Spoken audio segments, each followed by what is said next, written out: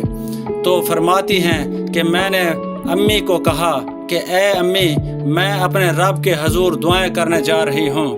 حضرت عائشہ رضی اللہ تعالی عنہا فرماتی ہیں کہ میں نے مصلی بچھایا اور سجدے میں سر رکھ کر دعائیں مانگنا شروع کر دیں کہ اے اللہ، اے میرے پروردگار، اے فریادیوں کی فریاد سننے والے اللہ، تیرے مقبول بندوں پر جب بھی کوئی ایسا وقت آیا تو اے اللہ تو نے ہی ان کی مدد فرمائی۔ اے اللہ، یوسف علیہ السلام پر الزام لگایا گیا تھا تو آپ نے بچے سے گواہی دلا کر انہیں بچایا۔ اے اللہ، حضرت مریم علیہ السلام پر الزام لگایا گیا تھا تو آپ ہی نے ان کے شیرخوار بچے سے اس کی پاک دامنی کی گواہی دلوائی۔ اے اللہ، آج تیرے محبوب کی عائشہ تیرے دروازے پر حاضر ہے اور فریاد کرتی ہے کہ مجھ پر بھی تہمت لگی ہے۔ اے اللہ، تو خمیرہ کی مدد فرما، میرے شوہر نے بھی اس وقت میرا ساتھ چھوڑ دیا ہے، اب آپ کے علاوہ میرا کوئی سہارا نہیں ہے جو اس کمزور کو تسلی دے سکے۔ اے اللہ میری مدد فرما۔ حضرت عائشہ رضی اللہ تعالی عنہا رو رو کر دعائیں کر رہی تھیں، ادھر دعائیں مانگی جا رہی تھیں اور ادھر حضور صلی اللہ علیہ وآلہ وسلم نے مسجد نبوی میں ایک مجلس مشاورت قائم کی ہوئی تھی کہ جس میں حضرت عائشہ رضی اللہ تعالی عنہا کے والد حضرت ابو بکر رضی اللہ تعالی عنہ کے علاوہ باقی سارے بڑے بڑے صحابہ کرام موجود تھے۔ حضور صلی اللہ علیہ وآلہ وسلم سب کے بیچ غم زدہ بیٹھے ہوئے تھے۔ صحابہ کرام کے چہروں پر اداسی تھی کیونکہ وہ اپنے محبوب حضور صلی اللہ علیہ وآلہ وسلم کے چہرے کو غم زدہ دیکھ رہے تھے کہ جس کی وجہ سے صحابہ کرام کی بھی طبیعت کچھ عجیب سی بن چکی تھی۔ اس لیے کچھ صحابہ کرام تو سسکیاں لے کر رو رہے تھے۔ حضور صلی اللہ علیہ وآلہ وسلم نے اپنے صحابہ کرام سے پوچھا کہ اس معاملے میں تم مجھے کیا مشورہ دیتے ہو؟ تو سب سے پہلے حضرت عمر رضی اللہ تعالی عنہ نے آپ کی برکت سے کہا، اے اللہ کے رسول صلی اللہ علیہ وآلہ وسلم، اللہ تعالیٰ نے آپ کو اتنی عزت اور شرافت بخشی ہے کہ آپ کے بدن پر کسی گندی مکھی کو بھی بیٹھنے کی اجازت نہیں۔ تو جب اللہ نے آپ کو اتنا پاکیزہ بنایا ہے تو آپ کے جیون ساتھی ایسا کیسے ہو سکتی ہے کہ جس کے اندر گناہوں کی گندگی ہو؟ اس لیے مجھے تو یہ چیز بالکل جھوٹ نظر آتی ہے۔ اس کے بعد حضور صلی اللہ علیہ وآلہ وسلم نے حضرت عثمان رضی اللہ تعالی عنہ سے پوچھا کہ عثمان تم کیا کہتے ہو؟ حضرت عثمان رضی اللہ تعالی عنہ نے اس وقت نبوت کی صحبت کا حق ادا کر دیا۔ انہوں نے عرض کیا، اے اللہ کے رسول صلی اللہ علیہ وآلہ وسلم، اللہ تعالیٰ نے آپ کو ایسا بنایا کہ بادل آپ کے سر پر سایہ کیے رکھتا ہے، آپ کا سایہ زمین پر نہیں پڑتا کہ ایسا نہ ہو کہ کسی کا قدم آپ کے سائے پر پڑ جائے۔ جب اللہ تعالیٰ نے آپ کے ادب کا اتنا لحاظ فرمایا کہ کسی کے قدم آپ کے سائے پر نہیں پڑ سکتے تو یہ کیسے ممکن ہو سکتا ہے کہ کسی کو آپ کی پاکیزہ بیوی پر قابو حاصل ہو جائے کہ وہ ان کے ساتھ کچھ غلط کام کر سکیں؟ لہٰذا یہ چیز تو ہمارے وہم و گمان سے بھی باہر ہے کہ اماں عائشہ کے ساتھ ایسا کچھ ہوا ہوگا۔ ان کی باتیں سن کر حضور صلی اللہ علیہ وآلہ وسلم خاموش ہو گئے، لیکن تھوڑی دیر بعد حضور صلی اللہ علیہ وآلہ وسلم نے حضرت علی رضی اللہ تعالی عنہ سے پوچھا کہ اے علی تم اس معاملے میں کیا کہتے ہو؟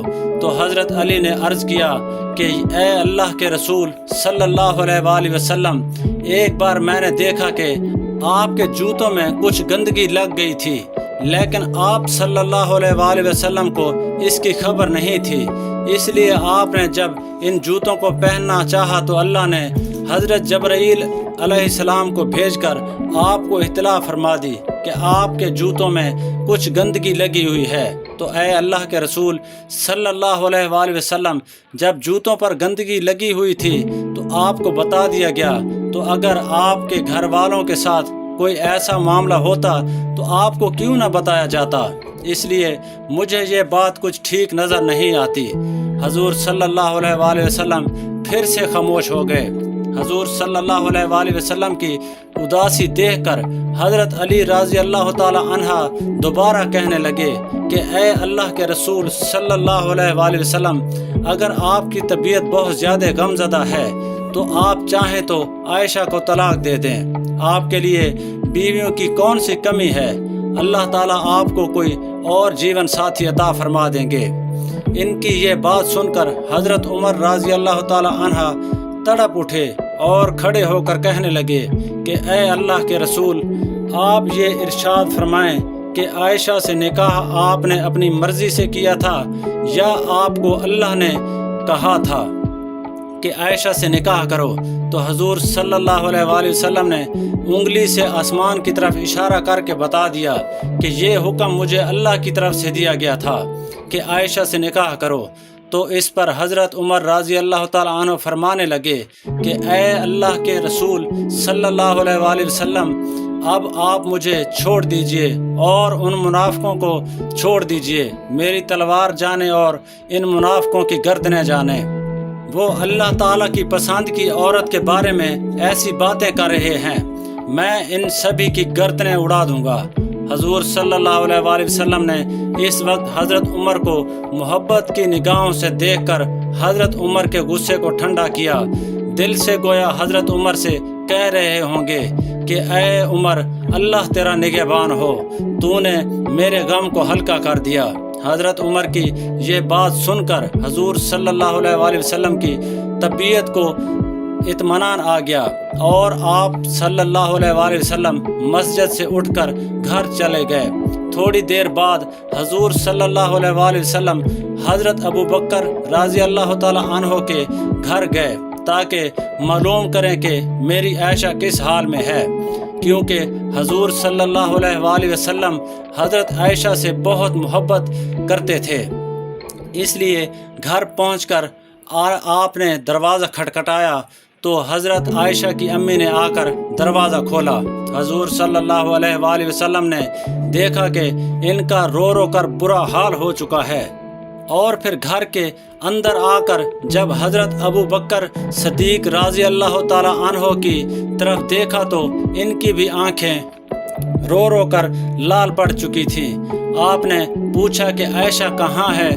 تو امی نے گھر کے کونے کی طرف اشارہ کر دیا۔ اس وقت حضرت عائشہ رضی اللہ تعالی عنہ سجدے میں پڑی رو رہی تھی۔ بعد میں حضرت عائشہ رضی اللہ تعالی عنہ فرماتی ہیں کہ حضور صلی اللہ علیہ وآلہ وسلم جس وقت گھر میں تشریف لائے تو میرا دل کہہ رہا تھا کہ میں آپ صلی اللہ علیہ وآلہ وسلم کے قدموں میں بیٹھ جاؤں اور جی بھر کر رو دوں کہ اے میرے حبیب، یہ میرے ساتھ کیا ہو رہا ہے؟ کیا آپ اپنی عائشہ کو ایسے چھوڑ دیں گے؟ مگر دل نے کہا کہ اے عائشہ، تو نے اپنے رب کے سامنے اپنی فریاد بیان کر لی ہے، اس لیے اب اپنے رب ہی سے مانگو، میرا رب ہی تیرا نگہبان ہوگا۔ لہٰذا حضور صلی اللہ علیہ وآلہ وسلم نے پکارا کہ اے عائشہ، تو آپ صلی اللہ علیہ وآلہ وسلم کی آواز سن کر حضرت عائشہ نے سجدہ پورا کیا اور آ کر چارپائی پر خاموشی سے بیٹھ گئی۔ حضور صلی اللہ علیہ وآلہ وسلم قریب ہی بیٹھے ہوئے تھے۔ آپ نے بہت پیار سے سمجھاتے ہوئے کہا کہ اے عائشہ، اگر تجھ سے حقیقت میں کوئی ایسی غلطی ہو گئی ہے تو اپنے رب سے معافی مانگ لے، میرا رب گناہوں کو بہت معاف کرنے والا ہے۔ تو حضرت عائشہ رضی اللہ تعالی عنہ فرماتی ہیں کہ اس وقت تک تو بہت میں صبر کے ساتھ بیٹھی رہی، لیکن جب آپ صلی اللہ علیہ وآلہ وسلم سے یہ باتیں سنی تو میرے برداشت کی حد ٹوٹ گئی۔ اور میری آنکھوں سے آنسو بہنے لگے۔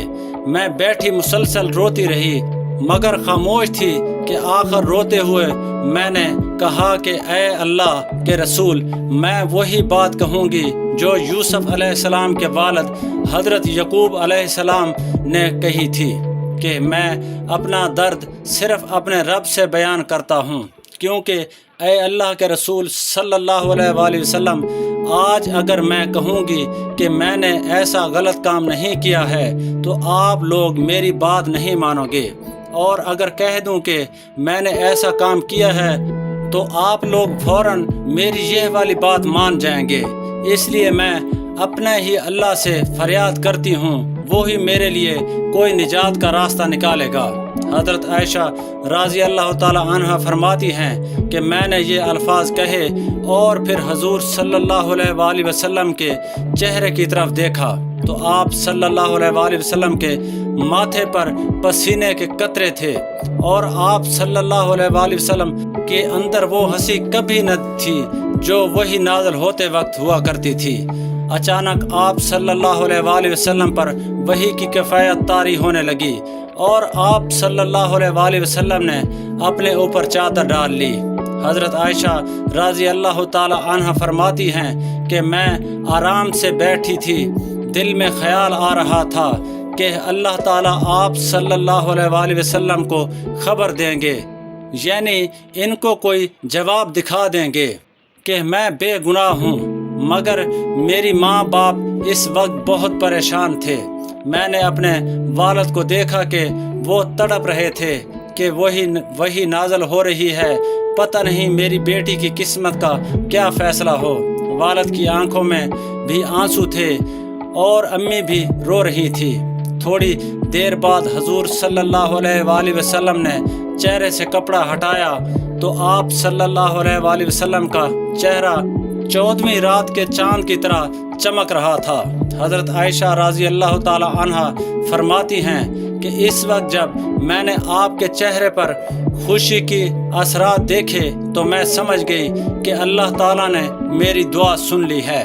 حضور صلی اللہ علیہ وآلہ وسلم نے ارشاد فرمایا کہ اے عائشہ مبارک ہو، اللہ کا کلام آیا ہے کہ تو بالکل بے گناہ ہے۔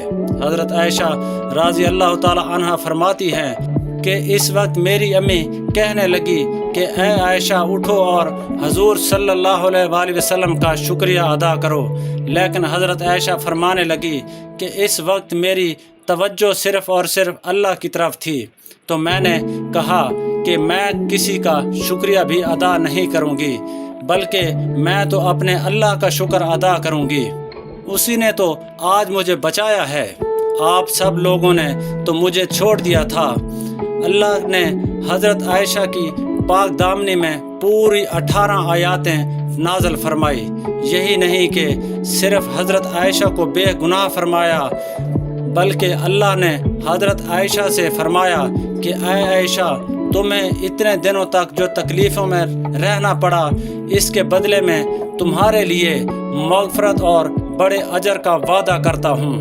ناظرین، اس کے بعد حضرت عائشہ رضی اللہ تعالی عنہ پھر سے حضور صلی اللہ علیہ وآلہ وسلم کے گھر میں آ کر رہنے لگی، لیکن حضرت عائشہ رضی اللہ تعالی عنہ کو ساری زندگی حضرت علی رضی اللہ تعالی عنہ سے ایک شکایت رہی، کیونکہ جس وقت مسجد میں حضور صلی اللہ علیہ وآلہ وسلم نے سبھی صحابہ کرام کو جمع کر کے حضرت عائشہ کے بارے میں مشورہ کیا تھا تو سبھی بڑے بڑے صحابہ کرام نے حضرت عائشہ کی پاک دامنی کے لیے گواہی دی تھی، اور آخر میں حضرت علی نے بھی حضرت عائشہ رضی اللہ تعالی عنہ کی پاک دامنی کی گواہی دی تھی۔ لیکن جب حضرت علی رضی اللہ تعالی عنہ نے حضور صلی اللہ علیہ وآلہ وسلم کو بہت زیادہ اداس دیکھا تو یہ بات کہہ دی کہ اے اللہ کے رسول، اگر آپ کو عائشہ پر شک ہے تو آپ عائشہ کو طلاق دے دیں، ان کی جگہ آپ کسی دوسری لڑکی سے شادی کر لیں۔ تو یہ بات جب حضرت عائشہ کو پہنچی کہ انہوں نے حضور صلی اللہ علیہ وآلہ وسلم کو مجھے طلاق دینے کا مشورہ دیا ہے، تو حضرت عائشہ حضرت علی رضی اللہ تعالیٰ عنہ سے شدید ناراض ہو گئیں کہ ساری زندگی کبھی بھی ان سے بات نہ کی۔ ناظرین، اللہ تعالیٰ سے دعا ہے کہ اللہ ہمیں دین کی باتوں کو سننے، سمجھنے اور اس پر عمل کرنے کی توفیق عطا فرمائے۔ میرا سنانا اور آپ کا سننا اپنی بارگاہ الہی میں قبول و منظور فرمائے اور ہمارا خاتمہ ایمان پر فرمائے، آمین یا رب العالمین۔ ناظرین، ویڈیو اچھی لگی ہو تو ویڈیو کو لائک کریں، دوستوں میں شیئر کریں، چینل کو سبسکرائب کریں اور کمنٹ باکس میں اللہ تعالیٰ کے مبارک ناموں میں سے ایک نام ضرور ٹائپ کریں۔ اگلی ویڈیو تک کے لیے اجازت دیجیے گا۔ اللہ حافظ۔